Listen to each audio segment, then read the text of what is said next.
नमस्कार दोस्तों। आज मैं आपके सामने एक छोटी सी कहानी लेकर आई हूँ, लेकिन इसमें बहुत बड़ा सार है। ठीक है।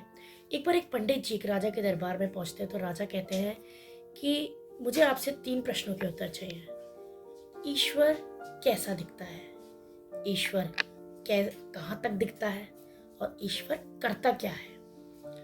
तो पंडित जी ने कहा, आपने मेरा आदर सत्कार तो किया ही नहीं, तो मैं कैसे बताऊं? तब राजा ने दूध का ग्लास मंगवाया। पंडित जी ने उस पे बार बार उंगली डाली और बाहर निकाला, उंगली डाली बाहर निकाली। तो राजा ने कहा, आप क्या कर रहे हो पंडित जी? वो कहते कि मैंने सुना है कि दूध में मक्खन निकलता है, तो इसमें मक्खन तो है ही नहीं। राजा ने कहा, ऐसे थोड़ा निकलेगा मक्खन। पहले दूध को दही बनाया जाता है, दही को मथा जाता है, फिर उसमें से मक्खन निकलता है। तो पंडित जी ने कहा, यही तो, परमात्मा भी ऐसे नहीं।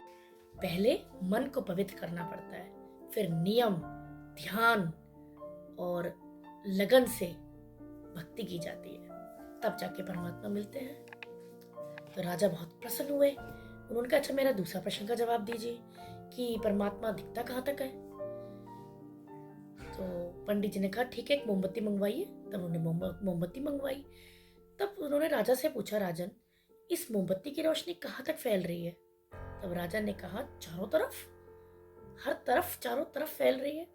तब पंडित ने कहा, यही परमात्मा चारों तरफ दिखता है, हमारे हर कर्म का हिसाब उसके पास होता है। तो राजा और भी प्रसन्न हुआ।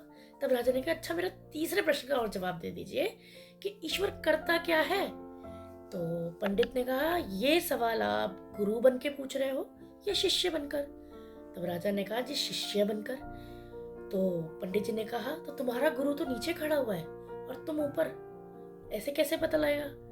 तब राजन ने को अपनी गलती महसूस हुई और उसने पंडित को सिंहासन पर बैठाया और खुद नीचे में खड़ा हुआ। तब पंडित ने कहा, अब बताने को रह का गया, परमात्मा यही तो करता है। कुछ ही पल में राजा को रंक और रंग को राजा बना देता है। इसलिए इस छोटी सी कहानी का सार यही है कि भरोसा रखिए अपने प्रभु पर, वो सब संभाल लेंगे, सब आपके लिए अच्छा कर देंगे। बस अपनी भक्ति में, अपनी पूजा में, अपने ध्यान में कमी ना होने दीजिए।